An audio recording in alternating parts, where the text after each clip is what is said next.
আসসালামু আলাইকুম এভরিওয়ান। আজ আমি আপনাদের রুই মাছের একটা নতুন রেসিপি তৈরি করে দেখাবো।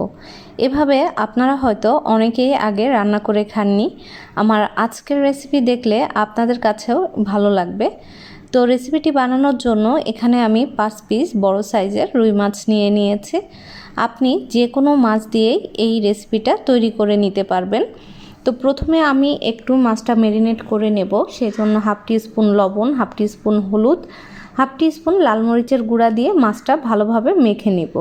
মাছটা মেখে প্রায় 5 মিনিটের মতো আমি রেস্টে রেখে দিব। এই 5 মিনিটের মধ্যেই মাছের মধ্যে খুব ভালোভাবে মশলাটা ঢুকে যাবে।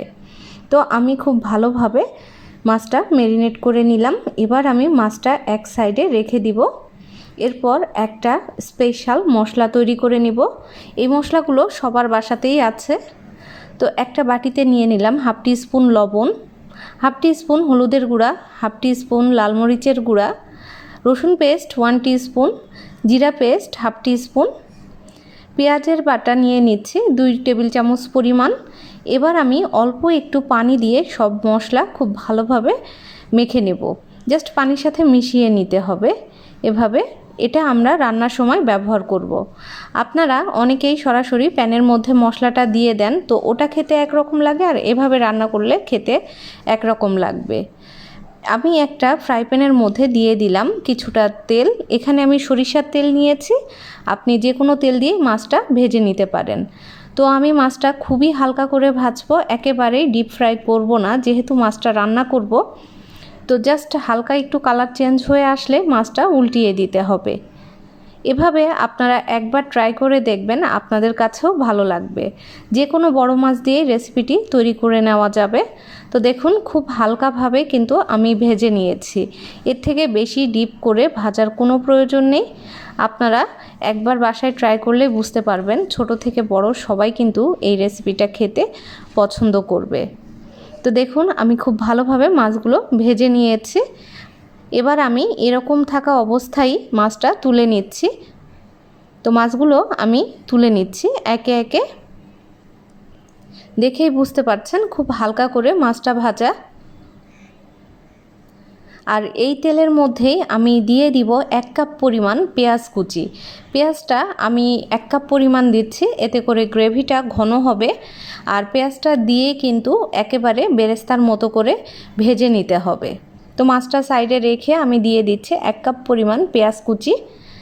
এবার আমি পেঁয়াজটা একেবারে বেরেস্তার মতো করে লাল লাল করে ভেজে নেব। তো ভাজতে ভাজতে খেয়াল রাখবেন যেন পেঁয়াজটা পুড়ে না যায়, তাহলে কিন্তু আপনার তরকারির টেস্টটা একেবারে বাজে হয়ে যাবে।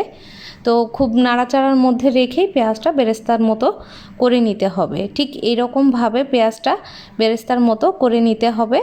এবার আমি এর মধ্যে দিয়ে দিব যে মশলাটা আমি আগেই রেডি করে রেখেছিলাম সেটা। খুব অল্প মশলাতেই কিন্তু রেসিপিটা তৈরি করা যায়, বাট স্টেপ বাই স্টেপ যদি ফলো করে কমন মশলা দিয়ে রান্না করেন সে খাবারটাও কিন্তু খেতে ভালো লাগে। তো মশলাটা আমি ভালোভাবে একটু কষিয়ে নিচ্ছি। আমার মনে হয় যে মশলাটা আরও ভালোভাবে কষানোর প্রয়োজন আছে। তো আমি এর মধ্যে আরও একটু পানি দিয়ে দিব। একটু পানি অ্যাড করে মশলাটা কষিয়ে নেব। যারা নতুন রাঁধুনি আপুরা আছেন তারা কিন্তু খুব সহজেই এই রেসিপিটা তৈরি করে নিতে পারবেন, বা ব্যাচেলার যারা আছেন তারাও কিন্তু খুব সহজে রেসিপিটা তৈরি করে নিতে পারবেন। এবার আমি মশলাটা খুব ভালোভাবে কষিয়ে নিলাম। এর মধ্যে আমি দিয়ে দিচ্ছি আগে থেকে যে মাছগুলো খুব হালকা করে ভেজে নিয়েছিলাম সেটা দিয়ে দিব, আর দিয়ে দিব 4-5টা কাঁচামরিচ। এর মধ্যে আমি মাছটা দিয়ে দিচ্ছি, আর মাছটা আমি প্রায় 2-3 মিনিটের মতো এই মশলার সাথে কষিয়ে নেব। যেহেতু আমি এখানে মাছটা কাঁচার মতোই আবার হালকা একটু ভেজেছি, তো আমি খুব অল্প পরিমাণ কষিয়ে নিচ্ছি, খুব বেশি কষানোর প্রয়োজন নেই। তো দেখুন মাছটা কিন্তু ভালোভাবে আমি মশলার সাথে কষিয়ে নিচ্ছি। এতে করে খুব সুন্দরভাবে মাছটার মধ্যে মশলা ঢুকে যাবে আর খেতেও ভালো লাগবে। আর এই রান্নার সময় আপনারা চেষ্টা করবেন যে গরম পানি অ্যাড করতে, এতে করে মাছ খুব সফটভাবে রান্না হয়ে যাবে। তো দেখুন আমি এখানে প্রায় 1 কাপ পরিমাণ মতো পানি দিয়ে দিলাম। চুলাটা মাঝারি হাই হিটে রেখে মাছটা 10 মিনিটের মতো আমি ঢাকনা দিয়ে রান্না করে নেব। 10 মিনিটেই ঝোলটা ঘন হয়ে আসবে।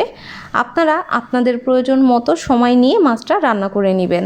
তো দেখুন মাছটা কিন্তু আমি 10 মিনিটের মতো রান্না করে নিয়েছি। এবার আমি এর মধ্যে দিয়ে দিব 1 টেবিল চামচ পরিমাণ ভাজা জিরার গুঁড়া। ভাজা জিরার গুঁড়া দিয়ে মাছের মধ্যে আমি খুব ভালোভাবে মিশিয়ে নেব। এতে করে মাছের মধ্যে থেকে খুব সুন্দর একটা স্মেল আসবে।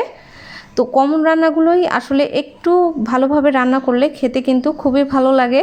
যারা এভাবে আগে ট্রাই করেননি অবশ্যই ট্রাই করে দেখবেন, আপনাদের কাছেও ভালো লাগবে। তো এবার আমি এর মধ্যে দিয়ে দিব ধনিয়া পাতা কুচি। ধনিয়া পাতা কুচিটা আমি একটু বেশি করে দিচ্ছি। যে কোনো রান্নায় ধনিয়া পাতা কুচি দিলে এটা খেতে কিন্তু খুবই ভালো লাগে, বিশেষ করে মাছের মধ্যে ধনিয়া পাতা কুচি দিলে একটু বেশি ভালো লাগে। তো দেখুন আমার মাছ রান্না কিন্তু মোটামুটি হয়ে গেছে। এর থেকে বেশি কিন্তু আর গ্রেভিটা ঘন করব না। আমি এখনই চুলাটা বন্ধ করে দিচ্ছি। এরকম একটা গ্রেভি যখন হয়ে যাবে আপনারাও চুলাটা বন্ধ করে দিবেন। দেখতেই পাচ্ছেন মাছের ফাইনাল লুক। এভাবে আপনারা জাস্ট একবার বানালেই বুঝতে পারবেন যে এটা খেতে কতটা মজার হয়। আশা করব রেসিপি ভালো লেগেছে। আল্লাহ হাফেজ।